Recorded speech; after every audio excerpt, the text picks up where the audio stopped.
It brings me no pleasure to compare what Israel's doing to what the Nazis did. But how can we not? Because you have things like ghettos, you have things like starvation, you have things like concentration camps, you have things like the planned, systematic extermination of people. Now, a lot of people talk about the banality of evil. There was a real cold detachment, industrialized murder of Jews and others during the Holocaust.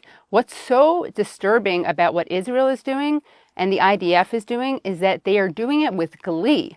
And unlike the Nazis, they're not hiding it. And we know this because they document this. They document not just the war crimes, but they document their glee. You even have Israeli soldiers themselves comparing themselves to Nazis. One of them said, "I felt like a Nazi. It looked exactly like we were the Nazis and they were the Jews." They, of course, being Palestinians. Another soldier said it is justified and, in fact, essential to learn from every possible source, even, however shocking it may sound, how the German army fought in the Warsaw Ghetto. So there we have Israeli soldiers literally learning from Nazi tactics and comparing themselves explicitly to the Nazis and the Palestinians to the Jews. Ironically, according to the International Holocaust Remembrance Association definition of anti-Semitism, it is anti-Semitic to, quote, draw comparisons between contemporary Israeli policies to that of the Nazis. So I guess those soldiers are themselves anti-Semitic, according to this definition. Another point of comparison, although it's actually a point of departure, is the relationship between the genocide and public opinion. Now, the Nazis tried as best they could to hide what they were doing. And in fact, the biggest concentration camps that they built were outside of Germany. And they didn't do them in public places. And even though it was illegal to resist the Nazis, you did have some resistance from people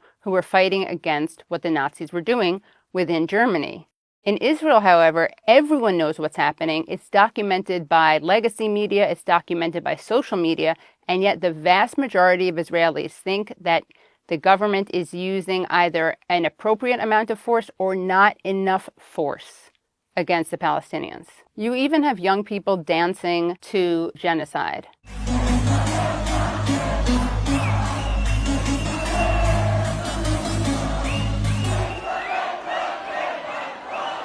Another thing that Israeli society seems to be A-okay with is the rape of Palestinians. Now, Western media spread a narrative of mass rape used as a weapon by Hamas.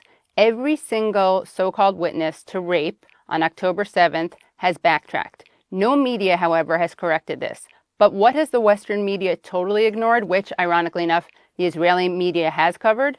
The rape of Palestinians. There's literal video footage of Israeli soldiers who pick up a Palestinian, raise their shields to hide what they're doing, but are obviously gang raping him. So what happened next? There were protests. Protests against the rape? No. There were protests that have been dubbed right to rape protests. You have people, including members of government, you have soldiers, you have civilians, who protested the punishment of rapists. That's what they were upset about. It really is insane when you think about it. Literally, the entire Western media apparatus devoted itself to talking about rapes for which there is no evidence, and devoted itself to remaining silent about rapes which were documented by Israeli media. One Israeli journalist in a Times of Israel blog post said, "Lebensraum needed for Israel's exploding population." And if that sounds familiar, it may be because Hitler used the word Lebensraum in Mein Kampf to describe what was needed to move the German population eastward. Likewise, Israel is expanding, not just in Palestine, the West Bank, Gaza, but also Syria and Lebanon. And there are calls from up on high, from Israeli officials, for creating a greater Israel. This plan for Greater Israel is so frightening that even Moshe Yaalon, a former IDF commander, said, על עליונות יהודית, מיין קאמפ במהופך. שערותיי סומרות שאני אומר את זה. Here are some other comparisons that one cannot help but draw between the Israeli government and the Nazi government. Hitler in 1939, speaking to the German parliament, said, "If the world of international financial Jewry, both in and outside of Europe, should succeed in plunging the nations into another world war, the result will be the extermination of the Jewish race in Europe." In 2016, during an interview, Former Defense Minister Avigdor Lieberman said, quote, "If they, the people of Gaza, engage in a new war on Israel, it will be the final war for them because we will completely destroy them." The following is a quote from Heinrich Himmler, the head of the SS. "We had the moral right, we had the duty to our people to destroy this people which wanted to destroy us." Now listen to this from Ezra Yakin, a veteran from the Deir Yassin massacre, one of the worst massacres of the Nakba, who on October 13th, 2023, talked to Israeli soldiers about the need to go into battle. תעלו והצליחו, תכסחו אותם כמה שיותר, שלא להשאיר מהם זכר, שלא הם, לא אמא שלהם, לא הילדה שלהם, לא התינוקות שלהם, אסור להם לחיות לחיות האלה. נקבל עוד טילים מהחיזבאללה ויקומו כל הערבים בארץ נגדנו, ואז לא תהיה ברירה, מי יש לו נשק יירה בהם. אתה יש לך שכן ערבי, אתה לא תחכה שהוא יבוא אליך הביתה. תיכנס אליו הביתה ותירה בו. Some of the things that were said and written by early founders of Zionism sounded like they could have been said and written by Nazis. We can see this clearly with Theodor Herzl, the founder of political Zionism. Herzl blamed Jews for creating anti-Semitism. He said that anti-Semitism was caused by, quote, "our excessive production of mediocre intellects. In some point in our history, some inferior human material got into our unfortunate people and blended with it."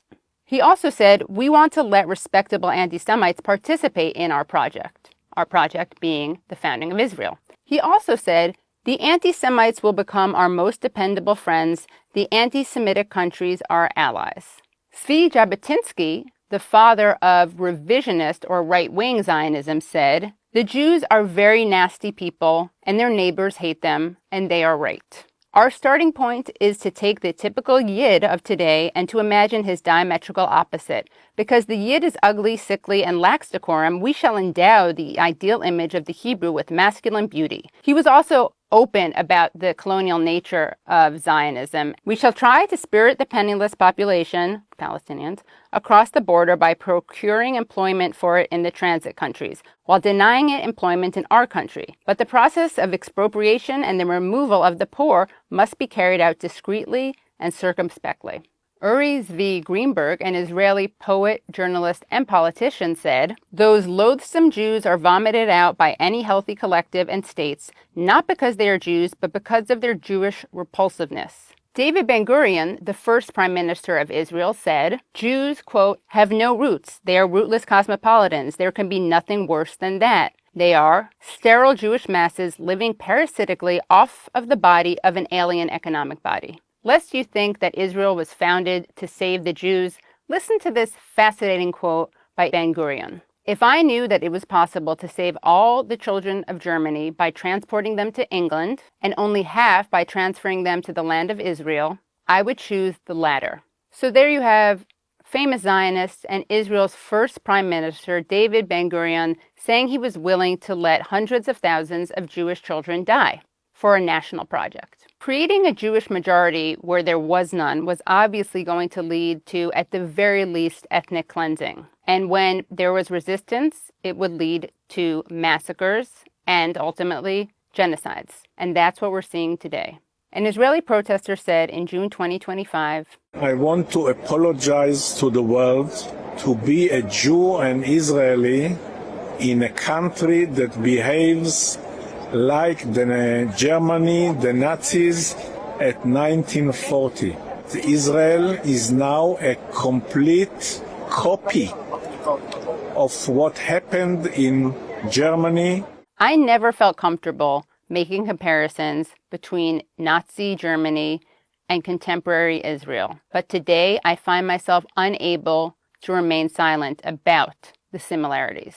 You can't help but comparing the emaciated skeletal bodies of Palestinians and Palestinian children to the emaciated and skeletal bodies of Jewish people during the Nazi Holocaust. And when you see videos of people in concentration camps during the Holocaust clamoring for food, how can you not think of the Palestinians trying to get food from the Gaza Humanitarian Foundation, which lures them by offering them food only to kettle them or shoot them? I myself lost family members during the Holocaust, and I've spent the last year and a half interviewing Holocaust survivors who are themselves speaking out against the genocide Israel is currently perpetuating. How can we be bystanders to a genocide when genocide exterminated so many of our people? Never again doesn't just require us not to commit genocide, it requires us not to be silent.